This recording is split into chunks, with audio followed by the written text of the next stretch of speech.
everyone, welcome back to our class. So, we will talk MS University MBA second sem subject paper Human Resource Management Unit 4 Motivational Theories and the paper. Okay? So, this unit we will study motivation. Motivation is different theories mainly. Okay? So, we will see motivation.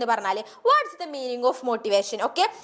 Motivation is the process of inspiring people in order to intensify their desire and willingness for executing their duties effectively and for operating to achieve the common objectives of enterprise. Okay, എന്താണ് പറയുന്നത്? Motivation എന്ന് പറയുന്നത് എന്താണ്?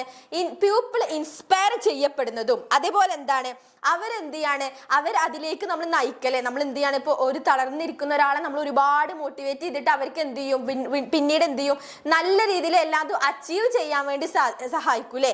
So ഇതാണ് ഇതിൽ പറയുന്നത്, മോട്ടിവേഷനിൽ പറയുന്നത്. Okay, so motivation എന്ന് പറയുമ്പോൾ എന്തൊക്കെ പെടും? It means to induce strategies, insight or prompt the someone to particular course of action of getting the result expected from him. Okay, നമ്മൾ എന്താണ് അവരുടെ നിന്ന് ആഗ്രഹിക്കുന്നത് അതിലേക്ക് നമ്മൾ അവരെ എത്തിക്കാൻ വേണ്ടിയിട്ട് നമ്മൾ എന്ത് ചെയ്യാണ്, അവർക്ക് വേണ്ടത്ര മോട്ടിവേഷൻ കൊടുക്കുന്ന ഒരു ഇതിനാണ് എന്ത് പറയുന്നത്, ദാറ്റ് ഈസ് മോട്ടിവേഷൻ കൊണ്ട് ഉദ്ദേശിക്കുന്നത്. ഓക്കെ, സോ മെയിൻലി ഇവിടെ വരുന്ന കുറച്ച് തിയറീസ് ഓഫ് മോട്ടിവേഷൻ ആണ് നമുക്ക് ഡിസ്കസ് ചെയ്യാനുള്ളത്. ഫസ്റ്റ് വൺ ആണ് നമുക്ക് എല്ലാവർക്കും മെയിൻലി അറിയുന്ന ഒരു തിയറിയാണ് Maslow's need hierarchy theory.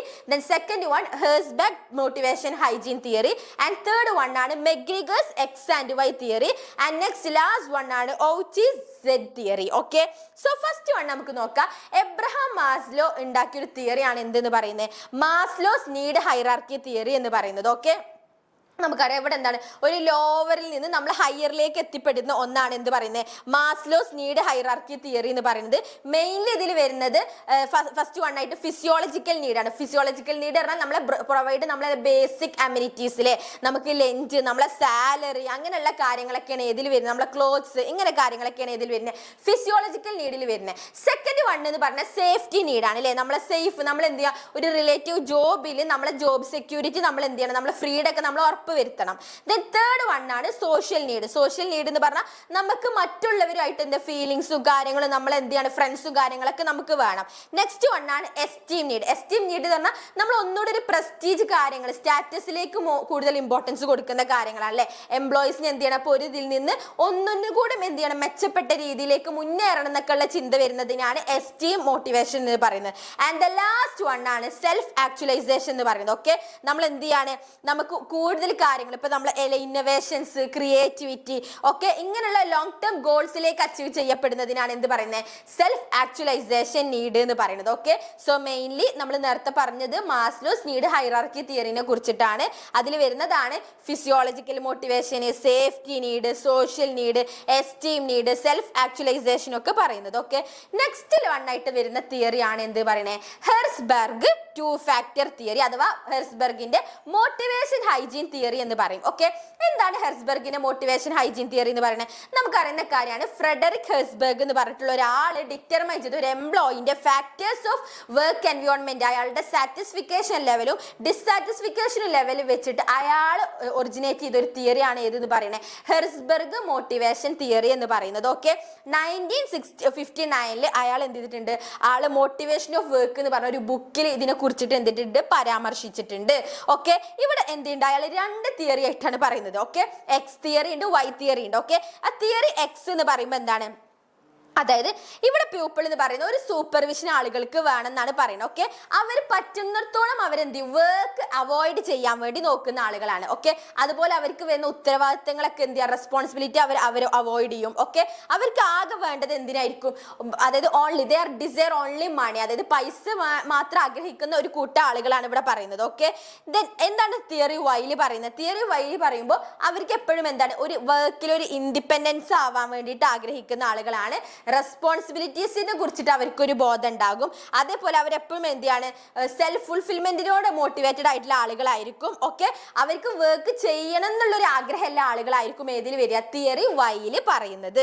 Okay, so ഇത്ര കാര്യമാണ് ഏതിൽ വരുന്നത്, ഹെർസ്ബർഗ് ഫാക്ടറിന്റെ എക്സ് വൈ തിയറി അഥവാ മോട്ടിവേഷൻ ഹൈജീൻ തിയറിയിൽ വരുന്നത്. ഓക്കെ, ദെൻ നെക്സ്റ്റ് തിയറി ആയിട്ട് പറയുന്നതാണ് ദാറ്റ് ഈസ് എന്താണ്, Auchi's Z theory. Okay, Auchi's Z theory എന്ന് പറയുന്നത് എന്താണ്, ഒരു ജപ്പാൻ ഹ്യൂമാനീസിൽ വരുന്ന അമേരിക്കൻ മാനേജ്മെന്റ് പ്രാക്ടീസ് വെച്ചിട്ട് അവർ സ്റ്റഡി നടത്തിയിട്ട് വന്നൊരു തിയറിയാണ് എന്ന് പറയുന്നത്. ഓക്കെ, തിയറി സെഡ് എന്ന് പറഞ്ഞാൽ എന്താണ്? ഒരു മോട്ടിവേഷന്റെ ഒരു ഇന്റഗ്രേറ്റഡ് മോഡലായിട്ട് പറയുന്നതാണ്. ഓക്കെ, ഇവിടെ പറയുന്നത് എന്താണ്?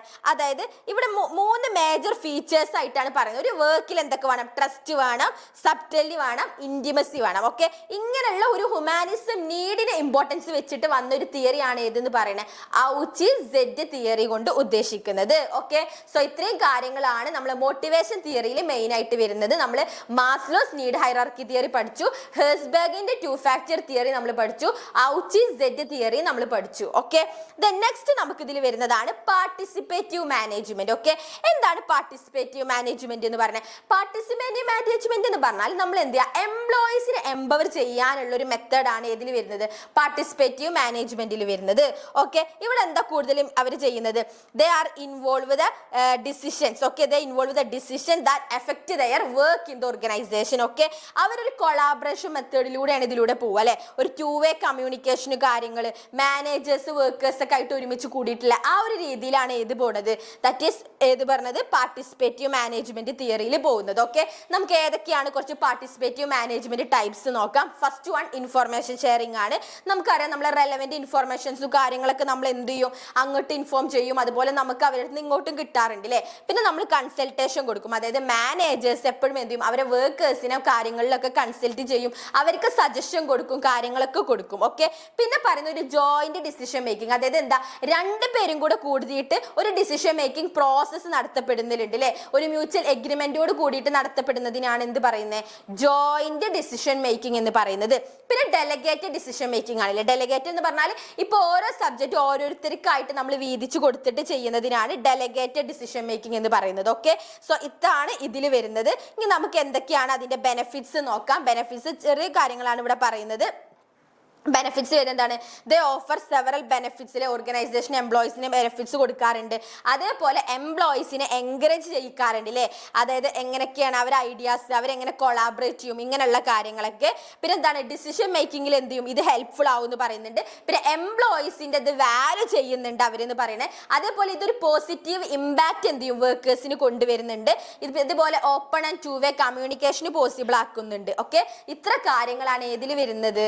നമ്മൾ ദാറ്റ് ഈസ് പാർട്ടിസിപ്പേറ്ററി മാനേജ്മെന്റിന്റെ ബെനിഫിറ്റ്സിൽ നമുക്ക് ഡിസ്കസ് ചെയ്യാനുള്ളത്. ഓക്കെ, ദെൻ നെക്സ്റ്റ് വൺ ആയിട്ട് നമുക്ക് ഡിസ്കസ് ചെയ്യാനുള്ളതാണ് ജോബ് ഇവാലുവേഷൻ. ഓക്കെ, എന്താ ജോബ് ഇവാലുവേഷൻ എന്ന് പറയുന്നത്? ജോബ് ഇവാലുവേഷൻ എന്ന് പറഞ്ഞാൽ it is A systematic process that determine the value of job. Job value determine ചെയ്തിട്ട് അവർക്ക് ഫെയർ ആയിട്ട് കൊടുക്കുന്ന കാര്യങ്ങൾ പറയുന്നതിനാണ് എന്ത് പറയുന്നത്? ജോബ് ഇവാലുവേഷൻ എന്ന് പറയുന്നത്. ഓക്കെ, ദെൻ നെക്സ്റ്റ് വൺ പറയുന്നതാണ് point factor method. Point factor method എന്ന് പറയുമ്പോൾ എന്താണ്? ഓരോ പോയിന്റ് ആയിട്ട് അസൈൻ ചെയ്ത് അത് ഇവാലുവേറ്റ് ചെയ്യപ്പെടുന്ന അവരുടെ സ്കില്ല്, അവരുടെ റെസ്പോൺസിബിലിറ്റി, അവരുടെ വർക്കിംഗ് കണ്ടീഷൻ ഇതൊക്കെ ചെയ്യപ്പെടുന്നതിനാണ് എന്ത് പറയുന്നത്? പോയിന്റ് ഫാക്ടർ മെത്തേഡ് പറയുന്നത്. ഓക്കെ, പിന്നെ പറയുന്നതാണ് job classification method. Job classification എന്ന് പറഞ്ഞാൽ എന്താണ്? ഓരോ ആളുകൾക്ക് ഓരോ ജോബ് എന്ത് ചെയ്യണം? അസൈൻ ചെയ്ത് കൊടുക്കപ്പെടുന്ന അല്ലേ. അവരുടെ റെസ്പോൺസിബിലിറ്റീസും അവരെ സ്പേ ഓഫ് സ്കെയിലൊക്കെ നോക്കിയിട്ട് ഡെലിഗേറ്റ് ചെയ്തിട്ട് കൊടുക്കുന്നതിനാണ് ജോബ് ക്ലാസിഫിക്കേഷൻ എന്ന് പറയുന്നത്. പിന്നെ വരുന്നതാണ് job ranking method. Job ranking method എന്ന് പറഞ്ഞാൽ അവരെ റാങ്ക് ഓഫ് ജോബ് അനുസരിച്ചിട്ട് അവർക്ക് എന്ത് ചെയ്യാണ്? അവിടെ ഇമ്പോർട്ടൻസ് കൊടുക്കപ്പെടുന്നതിനാണ് എന്ത് പറയുന്നത്? ജോബ് റാങ്കിങ് മെത്തേഡ് കൊണ്ട് ഉദ്ദേശിക്കുന്നത്. ഓക്കെ, സോ ഇത്ര കാര്യങ്ങളാണ് നമുക്ക് ജോബ് ഇവാലുവേഷനിൽ ഡിസ്കസ് ചെയ്യാനുള്ളത്. ഓക്കെ, ദെൻ നെക്സ്റ്റ് ഇതിൽ വരുന്ന ഒരു ടോപ്പിക് ആണ് എന്ത്? സ്ട്രെസ് മാനേജ്മെന്റ് എന്ന് പറയും. എന്താണ് സ്ട്രെസ് മാനേജ്മെന്റ് കൊണ്ട് ഉദ്ദേശിക്കുന്നത്? ഓക്കെ, നമുക്കറിയുന്നത് നമുക്ക് ഒരുപാട് ഡിഫറെന്റ് ടൈപ്സ് ഓഫ് സ്ട്രെസ് ഉണ്ട് അല്ലേ. സ്ട്രെസ് എന്ന് പറയുമ്പോൾ എന്താ? ചിലപ്പോൾ ഒരു ഷോർട്ട് ടേം ഒക്കറൻസ് ആയിരിക്കാം, ചിലപ്പോൾ അത് ലോങ് ലാസ്റ്റ് ചെയ്ത് കൊണ്ടിരുന്ന ഒരു ഇതായിരിക്കാം അല്ലെ. ജോബ് സ്ട്രെസ് എന്ന് പറഞ്ഞാൽ it is A human physical and emotional responses that occur the job demand and requirement. Okay, നമുക്ക് സ്വാഭാവികമായിട്ടും ഒരു സ്ഥാപനത്തിൽ നിന്ന് നമുക്ക് എന്തുണ്ടാവും? ഒരുപാട് വർക്ക് ലോഡ് കിട്ടുമ്പോൾ നമുക്ക് സ്വാഭാവികമായിട്ടും നമുക്ക് വരുന്ന ഒരു ഫിസിക്കൽ ആൻഡ് ഇമോഷണൽ ആയിട്ടുള്ള ഒരു കാര്യമാണ് എന്തെന്ന് പറയുന്നത്? സ്ട്രെസ് എന്ന് പറയുന്നത്. ഓക്കെ, നമുക്ക് സ്ട്രെസ് എങ്ങനെയൊക്കെ മാനേജ് ചെയ്യാം? ഒന്ന് നമ്മൾ എന്ത് ചെയ്യണം? അതായത് നമുക്ക് സ്ട്രെസ് കുറക്കാനുള്ള കാര്യങ്ങളിലേക്ക് നമ്മൾ കൂടുതൽ ഇത് കൊടുക്കണം. അതേപോലെ എന്ത് ചെയ്യണം, നമ്മളെപ്പോഴും ഹെൽത്തി ആയിട്ട് അല്ലേ, നമ്മളൊരു ബാലൻസ്ഡ് ആയിട്ട് ജീവിക്കാനുള്ള ഒരു ലെവലിലേക്ക് എത്തണം. ഓക്കെ, അതുപോലെ എന്ത് ചെയ്യാണ്, നമുക്ക് ഇവിടെ കുറച്ച് സ്ട്രെസ്സിന്റെ ടെക്നിക്സ് പറയുന്നത് കേട്ടോ. ഗെറ്റിംഗ് 7 or 8 hours സ്ലീപ്പ്, നമ്മൾ ഒരു ദിവസത്തിൽ 7 or 8 മണിക്കൂർ ഉറങ്ങണം അല്ലേ, നമ്മൾ സ്ട്രെസ് കുറയുന്നതാണ് പറയുന്നത്. അതേപോലെ എന്ത് ചെയ്യണം, വിഷ്വലൈസ് ചെയ്യണം. നമ്മൾ സിറ്റുവേഷൻസ് ക്ലെയിം ചെയ്യുന്നത് വിഷ്വലൈസ് ചെയ്യാൻ നമ്മളെ സ്ട്രെസ് കുറക്കും എന്ന് പറയുന്നുണ്ട്. പിന്നെ നമ്മൾ എപ്പോഴും ഒരു ബ്രീത്തിങ് ഇത് നമ്മളെ ഹെൽപ്പ് ചെയ്യും അല്ലേ, നമ്മൾ എന്തെങ്കിലും എടുക്കുമ്പോൾ ഒരു ഇൻഹെയിൽ എക്സെയിൽ ആ രീതിയിലേക്ക് നമ്മൾ ഇതാക്കി കഴിഞ്ഞാൽ നമ്മളെ സ്ട്രെസ് കുറയും എന്ന് പറയുന്നുണ്ട്. അതുപോലെ എന്ത് ചെയ്യാണ്, നമ്മളൊരു ഓരോ ടൈമിൽ, അതായത് നമ്മൾ ജോലിയുടെ ഓരോ സ്ഥലത്തും ഓരോ ബ്രേക്ക് ടൈമിലും നമ്മളെപ്പോഴും റിലാക്സ് ആവാൻ നോക്കുക. ഓക്കെ, നമ്മൾ അങ്ങനെ ഒരു ടൈമിൽ ഒരു ഷോർട്ട് ബ്രേക്ക് പീരിയഡിൽ റിലാക്സ് ആവാൻ നോക്കിയാൽ നമുക്ക് എന്ത് ചെയ്യുന്നുണ്ട്, സ്ട്രെസ് കുറയുന്നതാണ് എന്ത് ചെയ്യണത്, നമ്മൾ ഈ ഒരു പഠനം പ്രകാരം പറയപ്പെടുന്നത്. ഓക്കെ, സോ ഇത്ര കാര്യങ്ങളാണ് നമുക്ക് ഈ ഒരു ചാപ്റ്ററിൽ നമുക്ക് ഡിസ്കസ് ചെയ്യാനുള്ളത്. നമ്മളെ മോട്ടിവേഷണൽ തിയറീസ് എന്ന പേപ്പറാണ്, അതായത് ആ ഒരു യൂണിറ്റ് ആണ് നമ്മൾ ഡിസ്കസ് ചെയ്തിട്ടുണ്ടായിരുന്നത്. സോ എല്ലാവർക്കും മനസ്സിലായി എന്ന് വിചാരിക്കുന്നു. Okay, thank you.